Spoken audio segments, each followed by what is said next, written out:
Nandyal bypolls బాబుకు మరో shock. రానున్న ఎన్నికలకు ఇది సెమీఫైనలేనంటూ టీడీపీ అధినేత ఏపీ సీఎం నారా చంద్రబాబు నాయుడు చెబుతూ వస్తున్న నంద్యాల ఉప ఎన్నికలకు సంబంధించి ఆయనకు మరో గట్టి షాక్ తగిలినట్లే కనిపిస్తోంది. భూమా నాగిరెడ్డి హఠాన్ మరణం కారణంగా తప్పనిసరిగా మారిన నంద్యాల ఉప ఎన్నికకు సంబంధించి పార్టీ అభ్యర్థిని ఖరారు చేసే విషయంలో చంద్రబాబు నాన్చుడు ధోరణికి విసిగిపోయిన మాజీ మంత్రి శిల్పా మోహన్ రెడ్డి టీడీపీకి కోలుకోలేని దెబ్బ కొడుతూ వైసీపీలో చేరిపోయారు. మాజీ మంత్రిగానే కాకుండా దివంగత సీఎం వైఎస్ రాజశేఖర రెడ్డికి సన్నిహితంగా మెలిగిన శిల్పాను వైసీపీ అధినేత వైఎస్ జగన్మోహన్ రెడ్డి కూడా సాదరంగానే స్వాగతించారు. ఆ వెంటనే నంద్యాల ఉప ఎన్నికల్లో వైసీపీ అభ్యర్థిగా శిల్పాకే టికెట్ ఖరారు చేశారు. నంద్యాల నియోజకవర్గంలో శిల్పాకు మంచి అనుచర వర్గం ఉందన్నది జగమెరిగిన సత్యమే.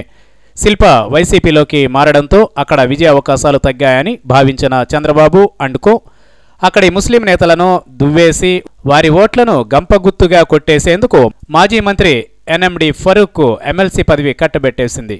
ఈ క్రమంలో శిల్పా మోహన్ రెడ్డి సోదరుడు మొన్నటిదాకా టీడీపీ జిల్లా అధ్యక్షుడిగా కొనసాగిన ఆ పార్టీ ఎమ్మెల్సీ శిల్పా చక్రపాణిరెడ్డి ఇప్పుడు ఎటువైపు మొగ్గతారన్న అంశంపై పెద్ద చర్చ నడుస్తోంది. అయితే తన సోదరుడు పార్టీ మారినా కూడా తాను మాత్రం పార్టీ మారేది లేదంటూ చక్రపాణిరెడ్డి చెబుతూ వస్తున్నారు. ఈ క్రమంలో నంద్యాల పర్యటనకు రెండో దఫా వెళ్లిన చంద్రబాబుకు పెద్ద షాక్ తగిలినట్లుగా వార్తలు వినిపిస్తున్నాయి.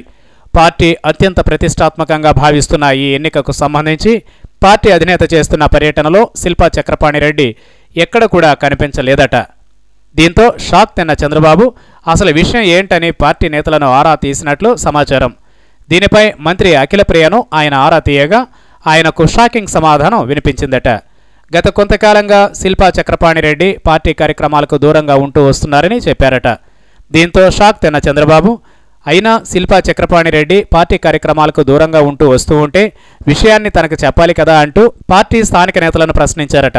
అఖిలప్రియ చెప్పినట్లుగా చక్రపాణిరెడ్డి టీడీపీ కార్యక్రమాలకు దూరంగా ఉంటూ వస్తుంటే రేపో ఎల్లుండో ఆయన వైసీపీలో చేరిపోవడం ఖాయమేనన్న వాదన వినిపిస్తోంది.